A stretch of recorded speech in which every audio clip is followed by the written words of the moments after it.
Hello डीएवियंस, मेरा नाम है मनीष। वेलकम टू डीएवी गुरु। आज हम लोग क्लास 8 का सोशल साइंस पढ़ने वाले हैं। चैप्टर नंबर 1 जिसका टाइटल है रिसोर्सेस यूटिलाइजेशन एंड डेवलपमेंट। इस चैप्टर को आज हम लोग स्टार्ट करेंगे। ये पहला पार्ट है और अगर ये चैप्टर आपके स्कूल के सिलेबस में है तो आप कमेंट करके बताइएगा। अगर आप कहेंगे तो इसके अगले पार्ट्स का वीडियो भी हम बहुत जल्दी अपलोड कर देंगे। आपके क्लास के ऑलमोस्ट हर सब्जेक्ट का वीडियोस आपको इस चैनल पर मिल जाएगा। उनको देखने के लिए सिंपली आपको यूट्यूब पर डीएवी गुरु सर्च करके इस चैनल पर आ जाना है।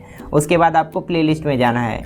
यहाँ पर अलग अलग कैटेगरीज में आपको हर क्लास के सब्जेक्ट्स का फोल्डर मिल जाएगा, जहाँ से आप अपनी क्लास के वीडियोस को बिल्कुल फ्री में एक्सेस कर सकते हैं। यहाँ पर डेली नए वीडियोस भी ऐड होते रहते हैं। तो अगर आप पहली बार हमारा वीडियो देख रहे हैं तो चैनल को सब्सक्राइब और बेल आइकन को प्रेस कर लीजिए, ताकि जब भी हम कोई नया वीडियो अपलोड करें उसका नोटिफिकेशन आप तक पहुँच जाए।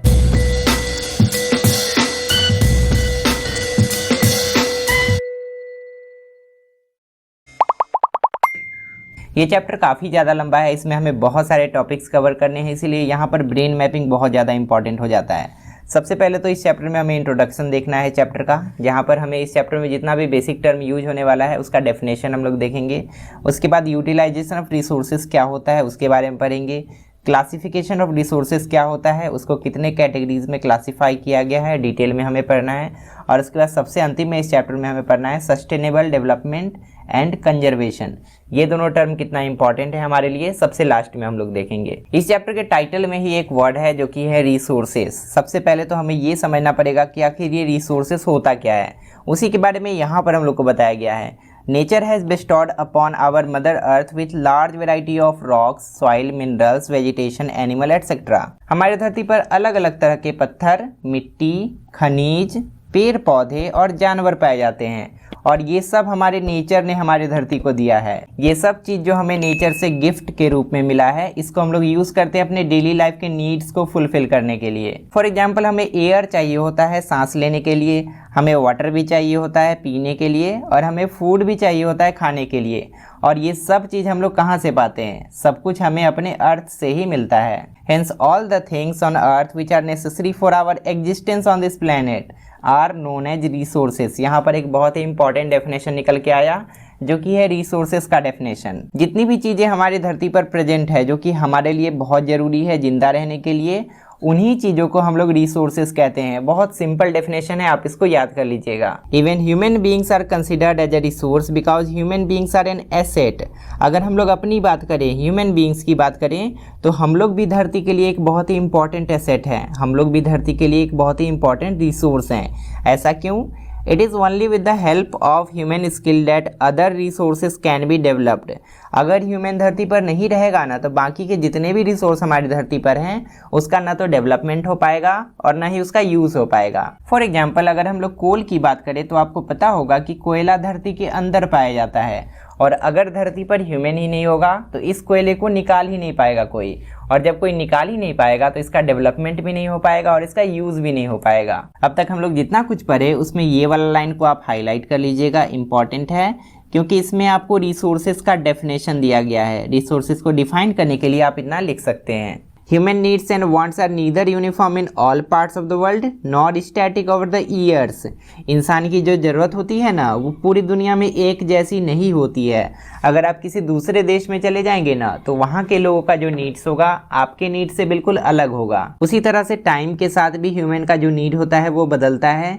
जैसे जैसे समय बीतता है, इंसान का जो नीड होता है वो चेंज होते रहता है। They generally grow and become complex with the process of change in the society. जैसे जैसे समाज में बदलाव आता है, वैसे वैसे इंसान का जो नीड होता है ना, वो भी बढ़ते जाता है, और उनका जो नीड है वो और भी ज़्यादा कॉम्प्लेक्स होते जाता है। इसको और बेहतर तरीके से समझने के लिए यहाँ पर एग्जाम्पल भी दिया गया है। अगर हम लोग एंशियंट टाइम की बात करें, बहुत पुराने समय की बात करें, तो उस समय के जो लोग थे ना, वो सिर्फ अपने बेसिक नीड्स को ही फुलफ़िल करने पर फोकस करते थे। जैसे कि खाने के लिए भोजन हो गया, पहनने के लिए कपड़ा हो गया, रहने के लिए घर हो गया, और ये सब उनको मिलता था नेचुरल इन्वायरमेंट से। इवन टुडे अगर हम लोग आज की भी बात करें, तो पिग्मीज जो कि अफ्रीका में रहने वाली एक जनजाति है, वो आज भी खाने के लिए प्लांट्स, रूट्स, फ्लावर्स, फ्रूट और एनिमल्स का यूज़ करते हैं, एनिमल्स को हंट करते हैं और उसको मारकर खाते हैं। लेकिन अगर हम लोग एडवांस सोसाइटीज़ की बात करें जो कि डेवलप हो चुके हैं, जैसे कि हम लोग, हमारा ज़्यादातर फोकस होता है यूटिलाइजेशन ऑफ रिसोर्सेज पर। हमारा बेसिक नीड तो फुलफ़िल हो ही जाता है जो कि है फूड, शेल्टर और क्लोथ, लेकिन उसके अलावा हमारी धरती पर जितने सारे रिसोर्सेज हैं ना, उसको भी हम लोग यूज़ करके उससे कैसे अपने दूसरे नीड्स को फुलफ़िल कर सकते हैं, इस पर हमारा ज़्यादातर फोकस रहता है।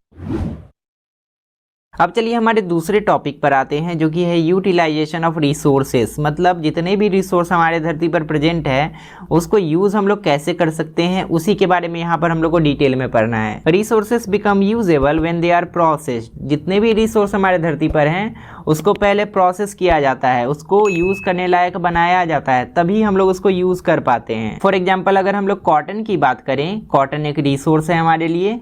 इसको पहले यार्न में कन्वर्ट किया जाता है, यार्न का मतलब हुआ धागा, और उसके बाद उसको प्रोसेस करके फैब्रिक बनाया जाता है, मतलब कपड़ा बनाया जाता है, और इस फैब्रिक से फिर आगे प्रोसेस किया जाता है और फिर गारमेंट्स बनाया जाता है।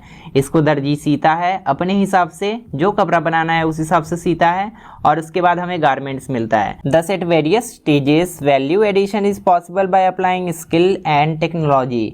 इसीलिए हम लोग बोल सकते हैं कि अलग अलग स्टेजेस पे अलग अलग वैल्यू एडिशन किया जाता है, और उसके लिए अलग अलग स्किल का भी रिक्वायरमेंट होता है और टेक्नोलॉजी का भी रिक्वायरमेंट होता है। अगर आपको कॉटन से यार्न बनाना है, कॉटन से धागा बनाना है, तो बिना स्किल और टेक्नोलॉजी के आप नहीं बना सकते हैं। अगर आपको उसको फर्दर प्रोसेस करके फैब्रिक बनाना है तो वो भी आप नहीं कर सकते हैं बिना स्किल और टेक्नोलॉजी के। और उसी तरह से अगर आपको फैब्रिक से गारमेंट्स बनाना है तो बिना स्किल और टेक्नोलॉजी के आप ऐसा नहीं कर सकते हैं। Generally the utilization of resources depends upon various factors. Utilization of resources जो है, किसी भी रिसोर्स को हम लोग इस्तेमाल कर सकते हैं या नहीं, ये अलग अलग फैक्टर्स पर डिपेंड करता है, और वही फैक्टर्स हमें यहाँ पर बताए गए हैं। सबसे पहला फैक्टर है अवेलेबिलिटी ऑफ रिसोर्सेस। अगर किसी रिसोर्स को हमें इस्तेमाल करना है तो सबसे पहले तो वो अवेलेबल होना चाहिए। अगर हमें वाटर को यूज़ करना है और वाटर अवेलेबल ही नहीं है तो हम लोग यूज़ कैसे करेंगे। अगर हमें कोयला को यूज़ करना है तो कोयला का अवेलेबिलिटी होना चाहिए, तभी हम लोग उसको यूज़ कर पाएंगे। तो सबसे पहला फैक्टर तो ये हो गया। दूसरा है स्किल ऑफ ह्यूमन बीइंग्स। अगर हमें किसी भी रिसोर्स को यूज़ करना है तो स्किल का बहुत ज़्यादा इंपॉर्टेंस है। स्किल नहीं होगा तो उस रिसोर्स को हम लोग प्रोसेस भी नहीं कर पाएंगे और उसको यूज़ भी नहीं कर पाएंगे। उसका एक बहुत अच्छा एग्जांपल यहाँ पर हम लोग देखें। अगर हमें कॉटन को यूज़ करना है तो इसके लिए हमें इसको प्रोसेस करना पड़ेगा, कॉटन से यार्न बनाना पड़ेगा, फिर उससे फैब्रिक बनाना पड़ेगा और फिर उससे गारमेंट्स बनाना पड़ेगा, और इसके लिए स्किल भी चाहिए और टेक्नोलॉजी भी चाहिए। तीसरा फैक्टर है अवेलेबिलिटी ऑफ कैपिटल। कैपिटल का मतलब होता है पूंजी या पैसा। अगर हमारे पास कैपिटल ही अवेलेबल नहीं रहेगा तो हम लोग स्किल और टेक्नोलॉजी पे खर्च ही नहीं कर पाएंगे, जो कि किसी भी रिसोर्स को प्रोसेस करने के लिए और उसको यूज़ करने के लिए बहुत इंपॉर्टेंट है। चौथा फैक्टर है अवेलेबिलिटी ऑफ वाटर। अगर वाटर ही अवेलेबल नहीं रहेगा तो कोई भी फैक्ट्री, कोई भी इंडस्ट्री नहीं चल पाएगा। आप देखिएगा कि कोई भी इंडस्ट्री नया बनता है ना तो सबसे पहले देखा जाता है कि वाटर आसपास में अवेलेबल है या नहीं। इसीलिए अवेलेबिलिटी ऑफ वाटर भी एक इम्पॉर्टेंट फैक्टर है। उसके बाद है एडवांसमेंट ऑफ टेक्नोलॉजी। अगर आपको रिसोर्स को प्रोसेस करके उसको यूज़ करने लायक बनाना है तो आपको टेक्नोलॉजी भी चाहिए, और वो भी एडवांस टेक्नोलॉजी, जिसके अंदर में टूल्स आते हैं अलग अलग तरह के और अलग अलग तरह के मशीन्स आते हैं। सबसे अंतिम फैक्टर है availability of transport and communication facility. जितना भी फैक्ट्री होता है ना उसको ट्रांसपोर्टेशन भी चाहिए और कम्युनिकेशन भी चाहिए, तभी तो उसमें कोई भी रिसोर्स डेवलप होकर यूज़ करने लायक बनेगा, तो उसको ट्रांसपोर्ट करके अलग अलग जगहों पर पहुंचाया जा सकता है ना।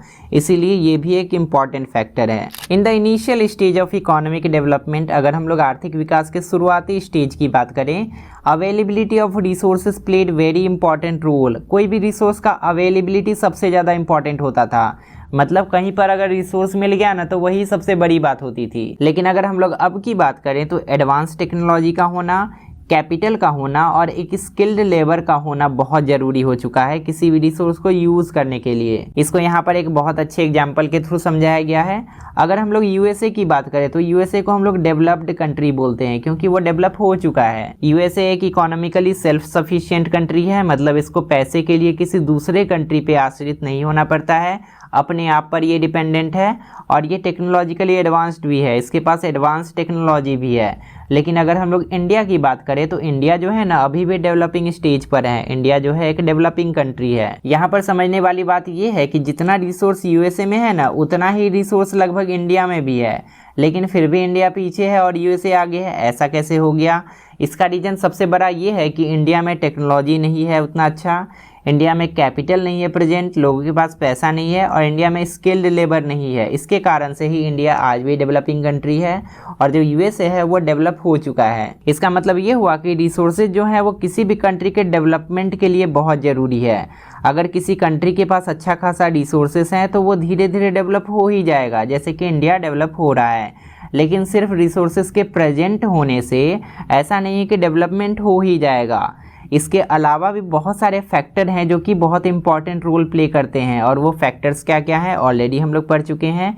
एडवांस टेक्नोलॉजी भी होना चाहिए, कैपिटल भी होना चाहिए उस कंट्री के पास और स्किल्ड लेबर भी होना चाहिए, तभी वो कंट्री डेवलप हो पाता है। इस लाइन को हाईलाइट कर लीजिएगा, इंपॉर्टेंट है। अगर आपसे एग्जाम में क्वेश्चन पूछा जाता है कि रिसोर्सेज के अलावा और कौन कौन से फैक्टर्स हैं जो कि किसी कंट्री के डेवलप होने में मददगार हैं, तो आपको इस वाले लाइन को लिखना पड़ेगा।